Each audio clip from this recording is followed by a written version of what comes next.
संभाव्य बात्या को दृष्टि रखी गंजाम जिला प्रशासन पक्षर व्यापक प्रस्तुति करा जाउछि। सरकारी अधिकारी छुट्टी बातिल करा सहित एही समय स्वास्थ्य सेवा को अधिक प्राधान्य दि जाइछि। तेबे गंजाम जिला कविसूर्यनगर निकटस्थ बोलसर आयुष्मान आरोग्य केन्द्र रे आज सकाळु ताला पड़िथिबा देखिबाकु मिलिछि। एपरिक संध्यारे मध्य समान परिस्थिति। स्वास्थ्य केन्द्र रे दिन तमाम ताला झुलुथिबारु स्थानीय अंचल रे असंतोष प्रकाश पाइछि। जिलापाल निर्देश को अवमानना करी स्वास्थ्य केन्द्र को बंद कर जाइथिबा बेले स्वास्थ्य केन्द्र कर्मचारी विरुद्ध में कड़ा कार्यानुष्ठान दाबी करछन्ति स्थानीय लोक।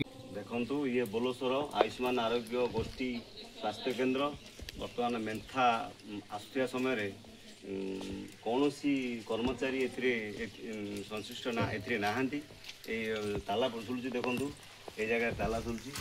ये कौन स्टाफ ना ये गाँव रही बुझा ना सरकार जदि दृढ़ पदक्षेप न नब आम राजरास्ता गलु।